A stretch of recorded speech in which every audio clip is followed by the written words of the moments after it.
Good morning everyone. एबीटेक online classes में आप लोगों का स्वागत है। जैसा कि आप लोगों को पता है, हमारा साइंस का बैच निरंतर चल रहा है। सो उसी बैच को आगे बढ़ाते हुए आज हम शुरू करेंगे बायोलॉजी क्लास की। तो सबसे प्रथम चर्चा करते हैं बायोलॉजी के परिचय के, बायोलॉजी के इंट्रोडक्शन से। तो सबसे पहला शब्द यही है, सबसे पहला क्वेश्चन यही बनता है कि जो बायोलॉजी शब्द है, जो बायोलॉजी टर्म है, ये किसने दिया, ये कहाँ से आया और इसका शाब्दिक अर्थ क्या होता है, और बायोलॉजी के अंतर्गत हम किन चीज़ों का अध्ययन करते हैं। तो बायोलॉजी शब्द का प्रतिपादन दो जर्मन वैज्ञानिकों लैमार्क और टोयरेनस ने किया। अगर बायोलॉजी के जनक की बात की जाए, who is the father of biology, तो बायोलॉजी के जनक तो अरस्तु हैं, बायोलॉजी के जनक अरस्तु हैं। मगर यदि बायोलॉजी टर्म यानी कि बायोलॉजी शब्द का प्रतिपादन किसने किया, तो उसके लिए दो जर्मन वैज्ञानिक जाने जाते हैं, लैमार्क और टोयरेनिस।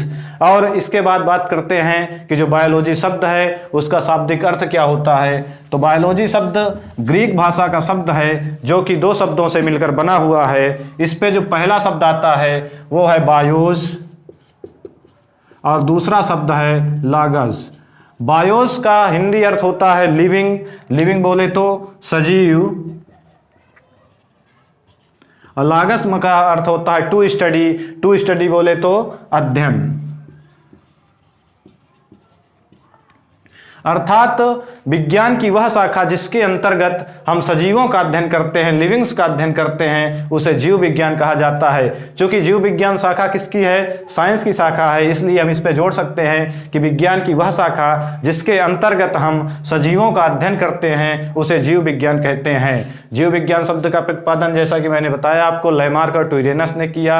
एवं who is the father of biology, यदि बायोलॉजी की फादर की बात किया जाए तो वो है अरिस्टोटल यानी कि अरस्तु। अब आगे बात करते हैं कि जो बायोलॉजी की मिनिमम कितनी शाखाएं होती हैं और इन शाखाओं में हम किसका किसका अध्ययन करते हैं। यदि बायोलॉजी की शाखाओं के बारे में बात की जाए तो मोर देन 60 शाखाएं हैं। बायोलॉजी पे 60 से अधिक शाखाएं हैं। किंतु यदि हम मुख्य मुख्य शाखाओं की बात करेंगे जो कि हमको सीधा रूप से प्रभावित करते हैं, तो पहली शाखा होती है कौन सी, जंतु विज्ञान।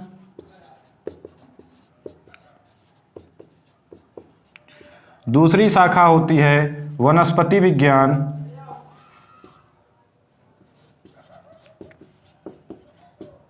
और तीसरी शाखा होती है बायोलॉजी की सूक्ष्म जीव विज्ञान,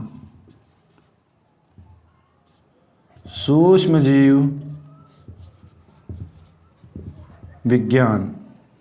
ये तीनों चूंकि जीव विज्ञान की शाखाएं हैं तो हम कह सकते हैं कि जीव विज्ञान की वह शाखा जिसके अंतर्गत हम जंतुओं का अध्ययन करते हैं, इसके तहत हम जंतुओं का अध्ययन करते हैं, इसे जीव विज्ञान कहते हैं। और विज्ञान की वह शाखा जिसके अंतर्गत हम पेड़ पौधों का अध्ययन करते हैं यानी कि वनस्पतियों का अध्ययन करते हैं, उसे वनस्पति विज्ञान कहते हैं। और जीव विज्ञान की वह शाखा जिसके अंतर्गत हम सूक्ष्म जीवों का अध्ययन करते हैं, उन्हें सूक्ष्म जीव विज्ञान कहते हैं। चूँकि मोर देन 60 शाखाएं, लेकिन फिर भी हमने 3 शाखाएं लिखी हैं क्योंकि ये शाखाएं बहुत ही इंपॉर्टेंट हैं। क्योंकि जीव जंतु जो कि परस्पर हमको दिखाई देते हैं, पेड़ पौधे भी हमको दिखाई देते हैं, और जो सूक्ष्म जीव होते हैं वो हमें दिखाई नहीं देते, इनका आकार बहुत छोटा होता है, लेकिन हम इनको सूक्ष्मदर्शी के माध्यम से देख सकते हैं। फिर भी सूक्ष्म जीव विज्ञान इसलिए इम्पॉर्टेंट है क्योंकि जो सूक्ष्म जीव हैं वो हमको परोक्ष रूप से बहुत ही ज़्यादा मात्रा में प्रभावित करते हैं रोगों पर, अन्य रोगों के लाभ। कुछ सूक्ष्म जीव हमारे लिए लाभदायक भी होते हैं और कुछ सूक्ष्म जीव हानिकारक होते हैं।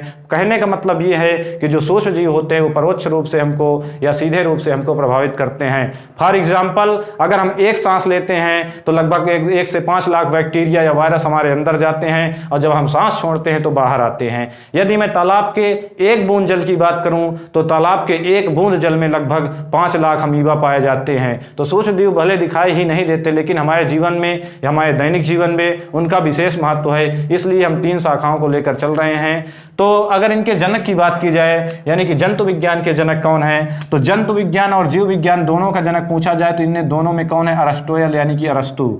इसके भी जनक अरस्तु हैं, जंतु विज्ञान के भी और जीव विज्ञान के भी। यदि वनस्पति विज्ञान के जनक की बात की जाए तो ये हैं थियोफेस्टस। और यदि सूक्ष्म जीव विज्ञान की बात की जाए, सूक्ष्म विज्ञान के जनक कौन हैं, तो Antony van Leeuwenhoek, Antony van Leeuwenhoek. आप चाहिए तो इसका स्क्रीनशॉट ले सकते हैं। तो जंतु विज्ञान के जनक अरस्तु is the father of zoology, तो अरस्तु। Theophrastus is the father of botany and Antonie van Leeuwenhoek is the father of microbiology. ये 3 जनक होते हैं जो कि बहुत ही इंपॉर्टेंट हैं। इसके बाद चर्चा करते हैं। हमने देखा अभी तक पीछे हमने देखा कि जीव विज्ञान के अंतर्गत हम किसका अध्ययन करते हैं? सजीवों का अध्ययन। तो सबसे पहले हम जान लेते हैं कि सजीव क्या है और किस आधार पे हम किसी भी चीज़ को कह सकते हैं, किस आधार पे हम ये निर्धारित करते हैं कि कोई भी जंतु कौन सजीव है कौन निर्जीव है। प्रकृति में 2 ही चीज़ें हैं, एक सजीव और निर्जीव। पूरा ब्रह्मांड 2 ही चीज़ों से बना हुआ है, पदार्थ और ऊर्जा, जैसे कि आपने फिजिक्स में पढ़ा होगा। तो इस पर भी सजीव कौन है, निर्जीव कौन है? तो सजीव हम उन्हें कहते हैं कि जिसमें जीवन होता है, निर्जीव हम उसे कहते हैं जिसमें जीवन नहीं होता, लिविंग और नॉन लिविंग। तो व्हाट इज द कैरेक्टर, ऐसे कौन कौन से कैरेक्टर है, ऐसे कौन कौन से मिनिमम कैरेक्टर्स है, मिनिमम लक्षण है जो ये निर्धारित कर सकते हैं कि कोई भी लिविंग है या नॉन लिविंग है। तो पहले लक्षण की मैं बात करूं, हु टेक रिस्पायरेशन, जो श्वसन करता है। हम किसको सजीव कर सकते हैं? जो श्वसन करता है। इसके बाद हु टेक न्यूट्रिशन, यानी कि जो क्या करे? पोषण करे। सजीव के क्या मिनिमम क्वालिटीज हो सकती हैं? पहली बात, हु टेक रिस्पायरेशन, वह श्वसन करे। श्वसन के बाद उसमें पोषण की प्रक्रिया हो। यदि पोषण करेगा, पोषण का मतलब खाना होता है, यदि खाएगा तो उसको क्या करेगा? पचाएगा। तो है तो जिसमें कौन सी क्रिया हो? पोषण के अलावा पाचन की क्रिया हो। अब पाचन के अलावा भी यदि सजीव पोषण करता है, यानी कि खाता है और खाने के बाद पचाता है, तो पचाने के बाद सारा कुछ पचा नहीं लेता, कुछ ऐसे ही पदार्थ होते हैं जो एक्स्ट्रा होते हैं, उनको बाहर निकालता है, तो उसको बोलते हैं उत्सर्जन। उत्सर्जन के अलावा और कौन सी क्वालिटीज हो सकती हैं? जो जिसमें ग्रोथ हो, यानी कि जो क्या करे? वृद्धि करे। और भी बहुत सारे लक्षण होते हैं, जैसे सजीव गमन करते हैं, उनमें संवेदना होती है। मान लिया जाए किसी भी सजीव को हम टच करेंगे तो कोई ना कोई प्रतिक्रिया देगा, उसको बोलते हैं संवेदना। पौधों में ये प्रतिक्रिया नहीं पाई जाती, किंतु छुई मुई के पौधों में संवेदना देखी जाती है। जैसे ही हम छुई मुई के पौधे को टच करते हैं तो उसका जो पत्तियां होती हैं मुरझा जाती हैं, तो इससे ये पता चलता है कि छुई मुई पौधे में भी संवेदना पाई जाती है। तो मिनिमम यदि इसमें से 1, 2 या 3 या 1 या 2 ही क्वालिटीज़ मिल जाती हैं हमको, श्वसन की क्वालिटी या पोषण की क्वालिटी या पाचन की क्वालिटी या उत्सर्जन की क्वालिटी या वृद्धि की क्वालिटी, मिनिमम ये 2 से 3 क्वालिटियाँ भी हमको यदि मिल जाती हैं किसी भी चीज़ में, तो हम ये निर्धारित कर देंगे कि वह जंतु सजीव है, निर्जीव नहीं है। तो यदि सजीवों की पहली क्वालिटी की बात की जाए कि श्वसन क्या है, यह किस प्रक्रम से होता है, तो सबसे पहले हम बात करते हैं श्वसन की। तो जो सजीवों का शरीर होता है, जैसा कि आप लोग जानते हैं कि सजीवों के शरीर की, जीव शरीर की सबसे छोटी एवं क्रियात्मक इकाई को क्या बोलते हैं? सेल बोलते हैं, यानी कि कोशिका। जीवों का शरीर इस क्रम में बना होता है। पहले क्या होती है? कोशिका यानी सेल, और सेल से बनता है टिश्यू यानी कि ऊतक, और ऊतक से बनते हैं अंग यानी आर्गन, आर्गन से बनते हैं अंग तंत्र यानी कि आर्गन सिस्टम,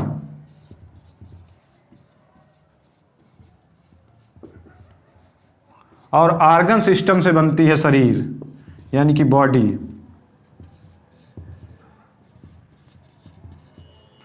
किसी भी जीव का ये तंत्र होता है। सबसे पहले कोशिका से बनती है टिश्यू यानी कि ऊतक, और ऊतक से बनता है अंग, अंग से बनते हैं अंग तंत्र, और अंग तंत्र से बनता है शरीर। यानी कि हम सब कह सकते हैं कि विभिन्न कोशिकाओं का समूह मिलकर के ऊतक बनाता है, और विभिन्न ऊतकों का समूह मिलकर के अंग बनाता है, और विभिन्न अंगों का समूह मिलकर के अंग तंत्र बनाता है, और विभिन्न अंग तंत्र मिलकर के क्या बनाते हैं? शरीर बनाते हैं। और कुछ जीव क्या होते हैं? एक कोश की होते हैं। तो जैसे बात किया जाए श्वसन के लिए, एक प्रक्रिया की बात की जाए जो रिस्पायरेशन की प्रक्रिया है, यानी कि श्वसन की प्रक्रिया है, तो श्वसन के लिए अलग अलग प्रकार के जीवों में अलग अलग प्रकार का सिस्टम पाया जाएगा। चूंकि श्वसन एक प्रक्रिया है तो इसके लिए कोई ना बहुत सारे अंग भाग लेंगे। इस प्रक्रिया में बहुत सारे अंग भाग लेंगे, तो बहुत सारे अंग मिलकर क्या बनाते हैं? अंग तंत्र बनाते हैं। यानी कि इसके लिए जब बहुत सारे अंग भाग लेंगे, जो अंग इस श्वसन के लिए भाग लेंगे, उन अंगों के इकट्ठा को हम क्या बोलेंगे? श्वसन तंत्र। तो श्वसन, पहले बात करते हैं श्वसन प्रक्रिया क्या होती है। तो जीव के शरीर में जैसे श्वसन है तो श्वसन के लिए एक श्वसन तंत्र होगा जो विभिन्न प्रकार के अंगों से बनेगा। पाचन की बात की जाए तो पाचन के लिए एक तंत्र पाया जाएगा जो विभिन्न अंगों से बनेगा। परिसंचरण की बात की जाए यानी कि रिस्पायरेशन की बात की जाए तो रिस्पायरेशन में भी एक सिस्टम होगा यानी कि एक तंत्र होगा जो विभिन्न प्रकार के अंगों से बनेगा। इस प्रकार जीवों के अंदर हर एक प्रक्रम के लिए, हर एक उपापचयी क्रियाओं के लिए, सभी प्रक्रियाओं के लिए एक अलग अलग प्रकार का विशिष्ट प्रकार का तंत्र पाया जाता है और उस तंत्र में तमाम प्रकार के अंग भाग लेते हैं। तो सबसे पहले हम बात करेंगे एक प्रक्रिया की जिसको बोलते हैं श्वसन। अब श्वसन कहते किसे हैं, सबसे पहले इसकी चर्चा की जाए। शरीर में सभी जीवों का, जैसे कि आप लोग जान चुके हैं कि सभी जीवों का शरीर बना है कोशिकाओं से।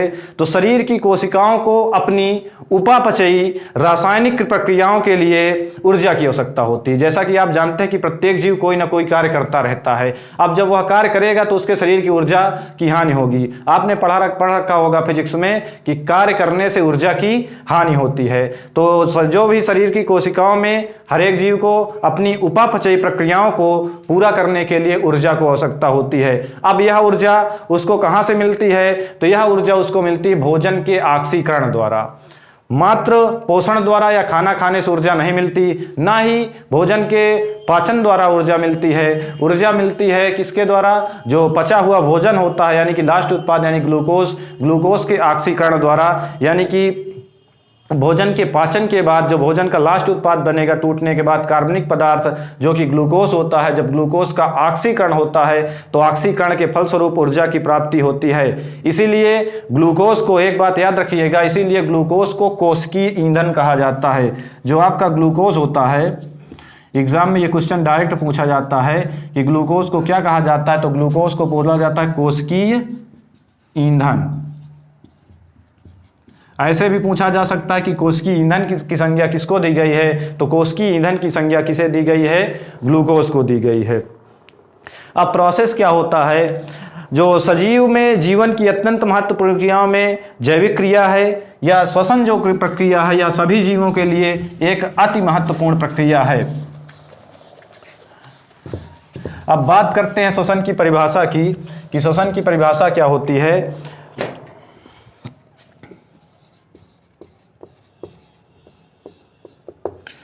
तो कोशिका में ग्लूकोज के ऑक्सीकरण की प्रक्रिया को श्वसन कहते हैं। यदि सिंपल शब्दों में बोला जाए तो कोशिका में ग्लूकोज के ऑक्सीकरण की प्रक्रिया को श्वसन कहते हैं, या कहा जा सकता है कोशिका में ग्लूकोज के जारण की प्रक्रिया को, या कहा जा सकता है कोशिका में ग्लूकोज की दहन की प्रक्रिया को। इन सभी प्रक्रम को श्वसन कहा जाता है और श्वसन की प्रक्रिया में हमेशा ऊर्जा इंक्रीज होती है। श्वसन एक अपचयी क्रिया है और इस प्रक्रिया में हमेशा इंक्रीज होती है ऊर्जा, हमेशा ऊर्जा बनती है। यदि डायरेक्ट क्वेश्चन पूछ लिया जाए कि जीवों में किस प्रक्रिया द्वारा ऊर्जा का निर्माण होता है, तो श्वसन की प्रक्रिया द्वारा ऊर्जा का निर्माण होता है। श्वसन के प्रक्रम को आगे देखते हैं कि किस प्रकार ऊर्जा का निर्माण होता है और श्वसन की प्रक्रिया में कौन कौन से अंग भाग लेते हैं और कैसा श्वसन होता है। बहुत लोगों को अगर पूछा जाता है श्वसन क्या है तो बहुत लड़के डायरेक्ट बता देते हैं कि सांस लेना और छोड़ना, यह प्रक्रिया श्वसन कहलाती है। तो सांस लेना और छोड़ना प्रक्रिया श्वसन नहीं कहलाती। सांस लेना और छोड़ना हम बोलते हैं, सांस लेने और छोड़ने को बोलते हैं श्वासोच्छ्वास।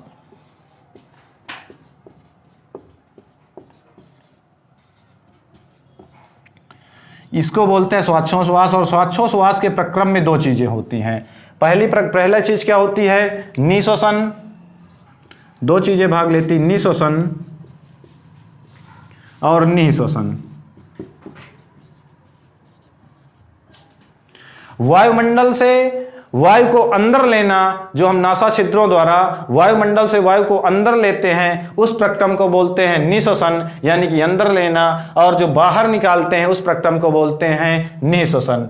इंस्पायरेशन, ये एक्सपायरेशन। अंग्रेजी में इनकी परिभाषा और सरल है। इनपायरेशन मतलब इन करना यानी कि अंदर करना, और एक्सपायरेशन मतलब बाहर करना। अब इसके बाद क्वेश्चन पूछा जाता है कि हम जो श्वसन करते हैं यानी कि जो निःश्वसन करते हैं, निःश्वसन प्रक्रिया मतलब जो अंदर लेते हैं, तो अंदर लेते समय हम कौन कौन सी वायु अंदर लेते हैं, जो अंदर लेने वायु में क्या क्या चीज़ें पाई जाती हैं, और जो बाहर निकालते हैं उस वायु में कौन कौन सी चीज़ें पाई जाती हैं। तो एकदम सिंपल है, जैसा कि जो वायुमंडल में जो वायु हमारे वायुमंडल में पाई जाएगी उसी को तो हम अंदर लेंगे, बाकी अलग से तो अंदर नहीं लेंगे। या फिर हमारे नासा छिद्र में कोई किसी प्रकार का ऐसी मशीन भी नहीं लगी जिसके द्वारा हम सिर्फ ऑक्सीजन को अंदर लें, बाकी सबको अंदर ना लें। तो जिस प्रकार जो वायुमंडल का हमारा घटक होता है उसी को हम सांस द्वारा बाहर लेते हैं और निकालते क्या है वो देखते हैं। तो हमें पता है कि हमारे वायुमंडल में क्या पाया जाता है, 78% नाइट्रोजन, 21% ऑक्सीजन और 0.03% कार्बन डाइऑक्साइड। ये है नाइट्रोजन, ये है ऑक्सीजन और ये है CO2 यानी कि कार्बन डाइऑक्साइड। ये घटक होता है हमारे वातावरण में। तो निःश्वसन की प्रक्रिया के अंदर यानी कि इंस्पायरेशन की प्रक्रिया के अंतर्गत हम 78% नाइट्रोजन और 21% ऑक्सीजन एवं 0.03% क्या लेते हैं, कार्बन डाइऑक्साइड लेते हैं। लेकिन जब बाहर निकालते हैं तो बाहर निकालने के प्रोसेस पे चूंकि हमारे शरीर के अंदर नाइट्रोजन के उपयोग किस पे होता है, पेड़ पौधों में होता है। हमारे शरीर के अंदर नाइट्रोजन का कोई भी काम नहीं होता, इसलिए हम निःश्वसन में यानी कि बाहर निकालने में जो नाइट्रोजन होता है इसको 78% पूरा निकाल देते हैं। लेकिन ऑक्सीजन, ये भी क्वेश्चन होता है कि क्या हम सोचते हैं कि ऑक्सीजन बाहर नहीं निकालते, लेकिन हम ऑक्सीजन भी बाहर निकालते हैं। चूंकि हम 21% लेते हैं लेकिन 21 में से सिर्फ 4% ही प्रयोग करते हैं, 70% ऑक्सीजन को भी हम बाहर निकाल देते हैं। और CO2 की बात की जाए तो जब CO2 निकालते हैं तो CO2 हम निकालते हैं 4% लेते हैं, 0.03% यानी कि 1% नहीं लेते। लेकिन निकालने की बात की जाए तो 4% CO2 हम निकालते हैं, किसमें, इंस्पायरेशन पे यानी कि निःश्वसन पे। याद रहे सिर्फ 4% का हेर फेर होता है। ऑक्सीजन हम लेते हैं 21%, ऑक्सीजन लेते हैं 21 और छोड़ते हैं 17, जबकि कार्बन डाइऑक्साइड लेते हैं 0.03% और कार्बन डाइऑक्साइड छोड़ते कितना है, 4%। अब सवाल यहां से उठता है कि हम 4% ऑक्सीजन जो लिए वो किस काम आता है, और जो CO2 होती है वो 4% जो इंक्रीज करते हैं वो कहां से आती है।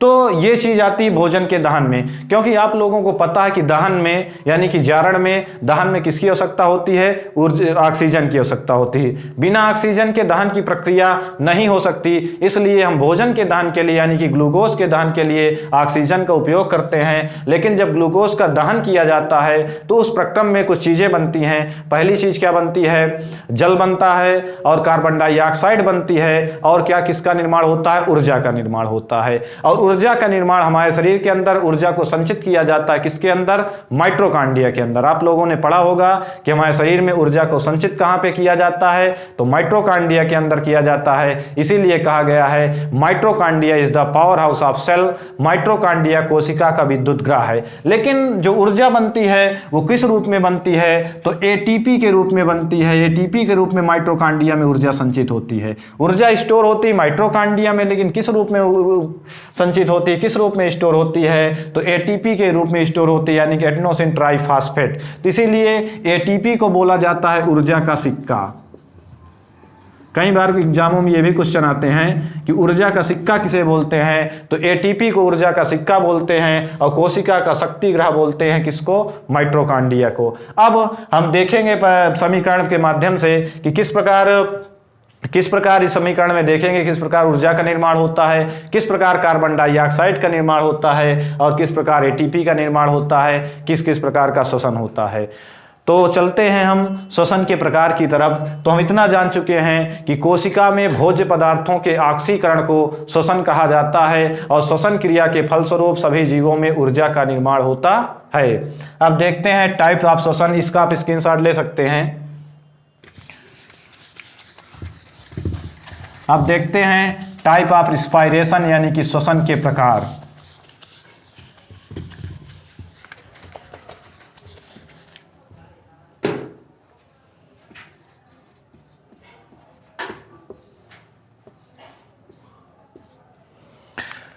तो श्वसन दो प्रकार का होता है, एक होता है ऑक्सी श्वसन और दूसरा होता है अनऑक्सी श्वसन।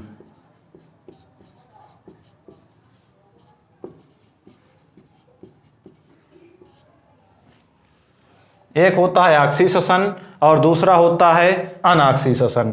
ऑक्सी श्वसन का एक नाम और होता है जिसको बोलते हैं ऑक्सी श्वसन या वायवीय श्वसन। और अनाक्सी को बोलते हैं अनाक्सी श्वसन, या इसका दूसरा नाम है अवायवीय श्वसन। अवायवीय श्वसन, तो जैसा कि नाम से ही पता चल जाएगा कि जहाँ पे वह श्वसन की वह प्रक्रिया जो ऑक्सीजन की उपस्थिति में होती है उसको हम ऑक्सी श्वसन कहते हैं। यहाँ पे जो O2 होता है वो क्या होता है, ऑक्सीजन प्रेजेंट होता है। और अनऑक्सी श्वसन जो ऑक्सीजन की अनुपस्थिति में जो श्वसन की प्रक्रिया होती है उसको बोलते हैं अनऑक्सी श्वसन। यहाँ पे जो O2 होगी वो अब्सेंट रहेगी, यानी कि वो अनुपस्थित रहेगी। Here O2 is absent और here O2 is प्रेजेंट। यहाँ पे ऑक्सीजन उपस्थित रहेगी और यहाँ पे ऑक्सीजन अनुपस्थित रहेगी। अब इस पे ध्यान देते हैं कि ऑक्सीजन अनुपस्थित होने पर क्या होता है और उपस्थित होने पर क्या होता है। श्वसन की वह प्रक्रिया जिसमें ऑक्सीजन उपस्थित होगा वहाँ पे भोज्य पदार्थों का पूर्ण ऑक्सीकरण होगा। जहाँ पे ऑक्सीजन उपस्थित होगा वहाँ पे पूर्ण ऑक्सीकरण होगा, यानी कि पूर्ण जारण होगा। जब भोज्य पदार्थों का पूर्ण जारण होगा तो 95% भोज्य पदार्थ काहे के रूप में बदल जाएगा, ऊर्जा के रूप में बदल जाएगा। 95% भोज्य पदार्थ ऊर्जा के रूप में बदल जाता है। लेकिन यहाँ पे ऑक्सीजन की अनुपस्थिति में श्वसन होता है, तो जब ऑक्सीजन की अनुपस्थिति में श्वसन होता है वहाँ पे 95% भोज्य पदार्थ ऊर्जा के रूप में नहीं बदलता, सिर्फ 5% भोज्य पदार्थ ऊर्जा के रूप में बदलेगा। बाकी 95% भोज्य पदार्थ क्या होगा, जो अवायवीय श्वसन होता है यानी कि अनाक्सी श्वसन होता है उसमें सिर्फ 5%, क्योंकि भोजन का ऑक्सीकरण नहीं होता। जब ऑक्सीकरण नहीं होगा यानी कि ग्लूकोज का ऑक्सीकरण नहीं होगा, जब ग्लूकोज का ऑक्सीकरण नहीं होता तो सिर्फ 5% भोज्य पदार्थ ऊर्जा के रूप में बदलता है। बाकी 95% भोज्य पदार्थ क्या हो जाता है, एथिल एल्कोहल में चेंज हो जाता है। 95% भोज्य पदार्थ चेंज हो जाता है एथिल एल्कोहल में। एथिल एल्कोहल का फार्मूला आपको मालूम होगा C2H5OH। 95% भोज्य पदार्थ जो आपका होता है एथिल अल्कोहल में चेंज हो जाता है, इसीलिए इस क्रिया को किण्वन बोलते हैं। अनाक्सी श्वसन की प्रक्रिया को किण्वन बोला जाता है। एग्जाम में डायरेक्ट क्वेश्चन आता है कि किण्वन की प्रक्रिया कहाँ पे होती है या किण्वन किसे कहते हैं, तो अनाक्सी श्वसन या अवायवीय श्वसन को किण्वन कहते हैं, क्योंकि इसमें उपस्थित भोज्य पदार्थ 95% एथिल अल्कोहल के रूप में चेंज हो जाता है। तो अगर हम बात करें ऑक्सी श्वसन की, तो ऑक्सी श्वसन में मैंने आपको बताया कि ऑक्सी श्वसन में ऑक्सीजन की उपस्थिति में भोज्य पदार्थ यानी कि ग्लूकोज का जारण होता है, यानी कि पूर्ण ऑक्सीकरण होता है। और उस प्रक्रिया के फलस्वरूप जल, कार्बन डाइऑक्साइड एवं ऊर्जा का निर्माण होता है। तो यदि इसको हम इस समीकरण से देख सकते हैं, C6H12O6 ये फार्मूला होता है आपका ग्लूकोज का, प्लस ग्लूकोज में क्या रहेगा, ग्लूकोज के साथ साथ हमें क्या लेनी होगी, 6O2 यानी कि ऑक्सीजन। और इस प्रक्रम में क्या होता है, जो उत्पाद बनता है वो 3 उत्पाद बनते हैं। पहला उत्पाद है 6CO2 यानी कि 6 कार्बन डाइऑक्साइड के अणु, प्लस 6H2O यानी कि 6 जल के अणु, प्लस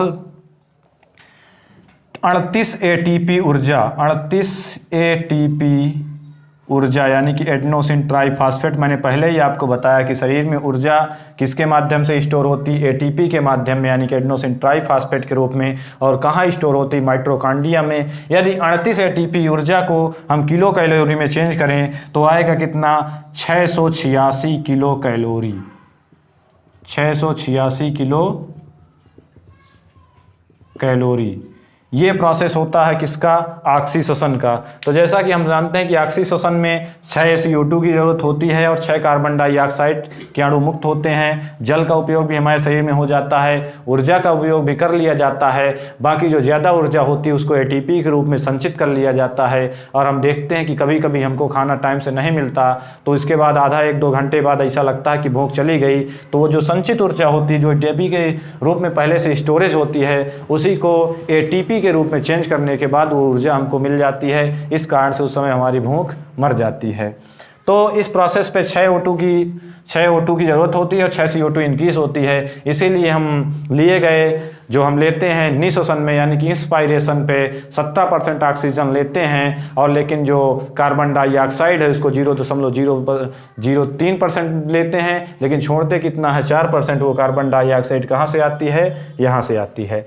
अब ये इसको आप लोग स्क्रीनशॉट कर लीजिए। इसके बाद बात किया जाए यदि अनाक्षी श्वसन की, तो मैंने अनाक्षी श्वसन पे आप लोगों को बताया कि अनाक्षी श्वसन की प्रक्रिया में भोज्य पदार्थों का आंशिक जारण होता है, आंशिक ऑक्सीकरण होता है। क्यों? क्योंकि यहाँ पे ऑक्सीजन अब्सेंट होता है। जब अब्सेंट होता है तो ऑक्सीकरण की प्रक्रिया नहीं होगी, तो 95% भोज्य पदार्थ इस पे ऊर्जा के रूप में नहीं बदलता, सिर्फ 5% भोज्य पदार्थ बदलता है और 95% वो बदल जाता है एथिल एल्कोहल के रूप में। इस क्रिया को इसीलिए किण्वन बोला जाता है। और किण्वन के प्रक्रिया द्वारा हम क्या बनाते हैं? शराब। वराब, जो शराब बनती है तो शराब किस प्रक्रम के द्वारा बनता है? किण्वन के प्रक्रम के द्वारा ही बनाया जाता है। चाहे वो किसी भी चीज़ का किण्वन किया जाए, महुआ का किण्वन किया जाए या किण्वन किया जाए गेहूं इत्यादि का।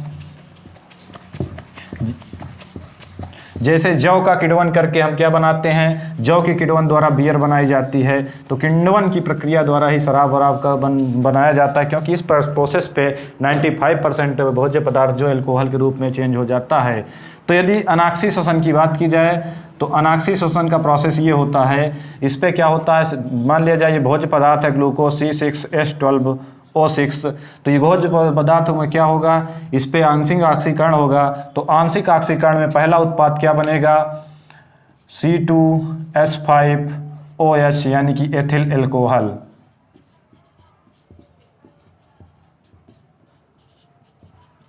एथिल एल्कोहल, और एथिल एल्कोहल के साथ साथ बनेंगे 2 कार्बन डाइऑक्साइड के अणु।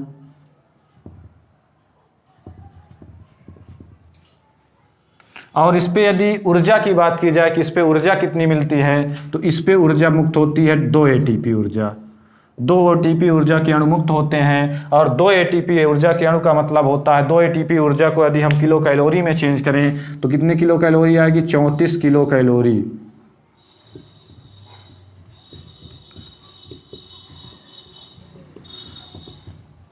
ये प्रोसेस होता है अनाक्षी श्वसन का। अनाक्षी श्वसन में जो ग्लूकोज होता है वो 2 चीज़ों में टूटता है, एथिल एल्कोहल और कार्बन डाइऑक्साइड पे, और इस पे 2 ATP ऊर्जा मुक्त होती है यानी कि 34 किलो कैलोरी। लेकिन यही प्रोसेस कभी कभी हमारे अंदर भी होती है। मान लिया जाए हम ज़्यादा मात्रा में मेहनत कर रहे हैं, व्यायाम करते हैं, तो व्यायाम करते समय हमको जितना ऑक्सीजन चाहिए होता है उतना ऑक्सीजन हम नहीं ले पाते, तो उस प्रक्रम में भी अनाक्षी श्वसन शुरू हो जाता है। क्योंकि हम मेहनत ज़्यादा करते हैं, ऑक्सीजन की ज़्यादा आवश्यकता होती है और ऑक्सीजन उतना पहुँच नहीं पाता, तो उस प्रक्रम में क्या होता है? अनाक्षी श्वसन होने लगता है। और उस पर क्या होता है? हमारी कोशिकाओं में, हमारे शरीर के अंदर लैक्टिक अम्ल का निर्माण होने लगता है, और लैक्टिक अम्ल के निर्माण की वजह से ही हमें क्या? थकावट आने लगती है। और ये प्रक्रिया परजीवियों के अंदर भी पाई जाती है। जो परजीवी होते हैं यानी कि दूसरों के सहारे अपना जीवन यापन करते हैं, उनके अंदर भी यही प्रोसेस होती है, और हमारे व्यायाम करते समय भी यही प्रोसेस होती है। उसका समीकरण देख लीजिए। मान लिया जाए ये भोज्य पदार्थ है C6H12O6 यानी कि ग्लूकोज। तो ग्लूकोज से बनेगा क्या? सबसे पहले बनेगा लैक्टिक अम्ल CH3। लैक्टिक अम्ल का फार्मूला होता है CH3CHOHC OH। ये फार्मूला होता है आपका लैक्टिक अम्ल का। और इसके साथ साथ क्या बनती है? ऊर्जा। और कितनी ऊर्जा बनती है? तो वो बात की जाए इसमें ऊर्जा की, तो इसमें भी आपकी 2 ATP ऊर्जा का निर्माण होता है। 2 ATP बोले तो 34 किलो कैलोरी ऊर्जा, 34 kcal यानी 34 किलो कैलोरी। ये होता है परजीवियों में या किस समय? मेहनत करते समय यानी कि व्यायाम करते समय। और ये प्रोसेस किस पे होता है? ईस्ट आदि में। ये दोनों फैक्ट हैं किससे? अनाक्षी श्वसन से संबंधित। तो हम जान चुके हैं कि अनाक्षी श्वसन में भोजन का आंशिक ऑक्सीकरण होगा, 5% भोज्य पदार्थ ऊर्जा के रूप में चेंज होगा, बाकी 95% भोज्य पदार्थ एथिल एल्कोहल के रूप में चेंज होता है। लेकिन यही प्रोसेस अगर परजीवियों में होती है, हमारे शरीर के अंदर व्यायाम करते समय होती है, तो उस समय लैक्टिक अम्ल का निर्माण होता है, और लैक्टिक अम्ल के कारण ही शरीर के अंदर हमको थकावट आने लगती है, और इस प्रक्रम में 2 ATP ऊर्जा के अणुओं का निर्माण होता है। अब ये हुए श्वसन के प्रकार। अब बात करते हैं जंतुओं के श्वसनांगों की। जैसा कि हम जानते हैं श्वसन एक प्रक्रम है, श्वसन के लिए एक तंत्र होता है। तो सबके अंदर विभिन्न जीवों में बहुत ज़्यादा विविधता पाई जाती है। विभिन्न प्रकार के जीव जंतु हैं, छोटे से लेकर बड़े प्रकार के अलग अलग प्रकार के जीव जंतु हैं। जब जीव जंतु अलग अलग प्रकार के होंगे तो उनका श्वसन करने का तरीका अलग अलग प्रकार का होगा। जब उनका श्वसन करने का तरीका अलग अलग प्रकार का होगा तो उनका श्वसनांग भी अलग अलग प्रकार के होंगे। यानी कि श्वसन के लिए जो अंग यूज किए जाते हैं उनको हम बोलते हैं श्वसनांग, यानी कि श्वसन में उपयुक्त होने वाले अंग। तो उनमें पाए जाने वाले श्वसन अंग भी अलग अलग प्रकार के पाए जाएंगे। इसका स्क्रीनशॉट आप ले सकते हैं।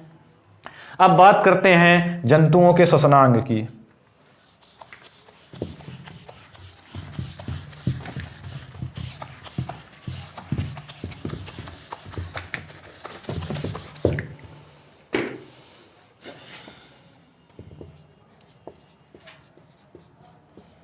जंतुओं के श्वसनांग। श्वसनांग बोले तो श्वसन के लिए प्रयुक्त होने वाले अंग। कुछ जंतु होते हैं जो त्वचा द्वारा सांस लेते हैं, कुछ जंतु होते हैं जो श्वसन नलिकाओं द्वारा सांस लेते हैं, कुछ क्लोम यानी कि गलफड़ों द्वारा लेते हैं और कुछ फेफड़ों द्वारा लेते हैं। जैसा कि बात किया जाए मेढक की, तो मेढक जब तक लार्वा अवस्था पे पाया जाता है तब तक वह गिल्स द्वारा सांस लेता है, यानी कि गलफड़ों द्वारा। मेढक आप जानते हैं कि उभयचर प्राणी है, कभी कभी जल में पाया जाता है, कभी कभी स्थल में पाया जाता है। तो मेढक जब तक अपने एक शिशु अवस्था में होता है, भेक शिशु अवस्था में, और एक लार्वा अवस्था पे होता है, एक क्या होता है अपनी सामान्य अवस्था पे। तो जब तक मेढक लार्वा अवस्था पे होता है तब तक वह करता है गिल्स द्वारा यानी कि गलफड़ों द्वारा श्वसन।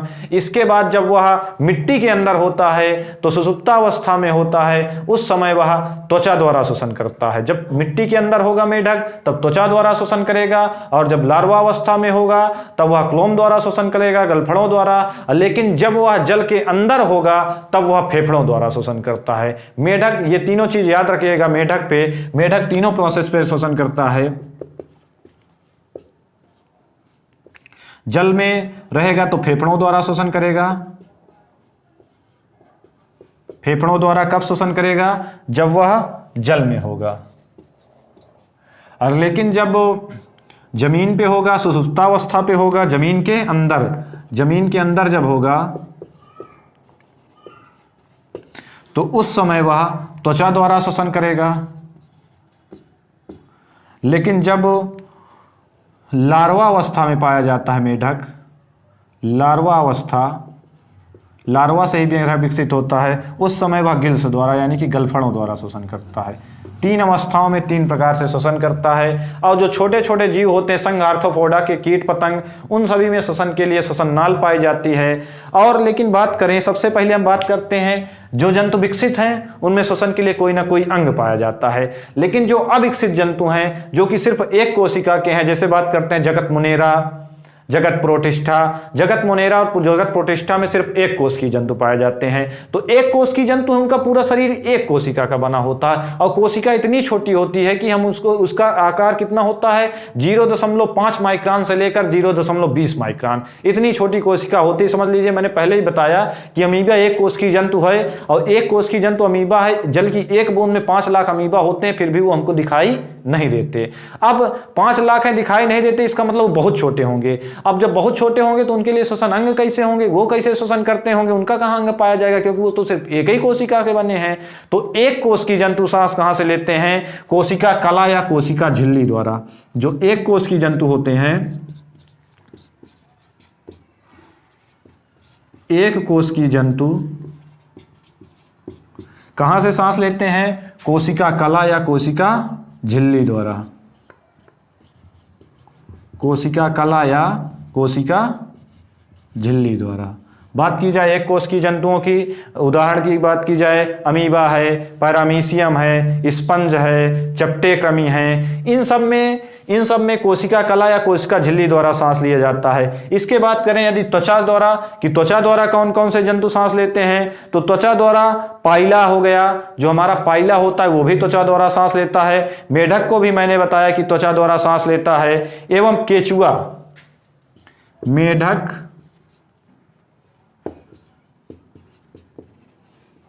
केचुआ, पाइला आदि जंतु किसके द्वारा सांस लेते हैं? त्वचा द्वारा।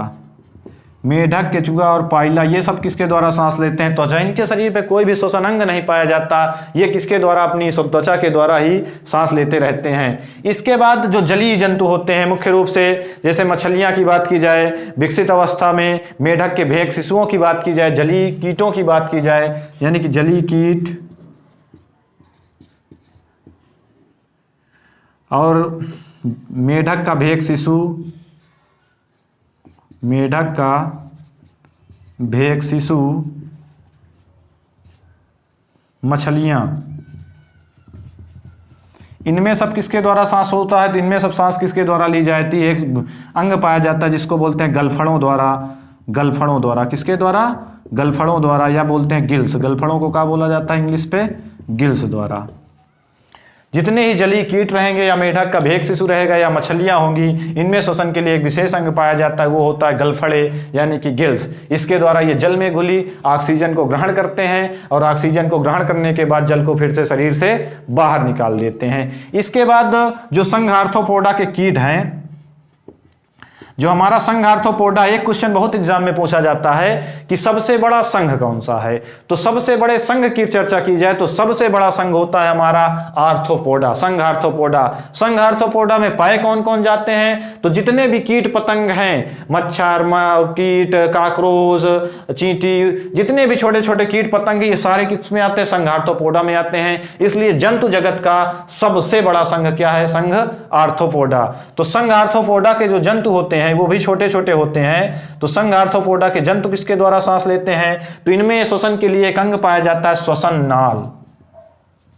श्वसन नाल, जैसे हमारे शरीर में नाल होती, नसों की पूरी शरीर में नसें फैली होती, वैसे इनके भी शरीर में नसें होती हैं, और वो नसें किसके लिए का? एक श्वसन नाल पाई जाती है, और उसी श्वसन नाल द्वारा यानी कि श्वसन नलिकाओं द्वारा ये क्या करते हैं? श्वसन का काम करते हैं। अब इसके बाद बात किया जाए विकसित जंतुओं की। जो बड़े बड़े विकसित जंतु हैं, ये सारे तो छोटे थे, ज्यादा विकसित जंतु नहीं थे, लेकिन बड़े बड़े विकसित जंतुओं की बात की जाए, जो बड़े बड़े विकसित जंतु यानी कि स्तनधारियों की बात की जाए, स्तनधारी मतलब मैमल्स। मैमल्स स्तनधारियों की एक पहचान होगी, आप लोग जानते हैं, सबसे बड़ी पहचान होती है स्तनधारियों की कि स्तनधारियों में ये बाह्य कर्ण पाए जाते हैं। जिसमें जिसमें ये बाह्य कर्ण पाए जाते हैं वो मैमल्स होगा। और मैमल्स का एक और लक्षण है कि वो अपने बच्चे को स्तनपान कराता है। तो मैमल्स जो हैं, अगर देखा जाए इस समय प्रकृति पृथ्वी के सबसे विकसित जीव हैं। तो मैमल्स की बात की जाए, मैमल्स में कौन सा श्वसनांग होता है? तो मैमल्स पे श्वसनांग होते हैं फेफड़े। क्या होते हैं श्वसनांग? फेफड़े। स्तनधारियों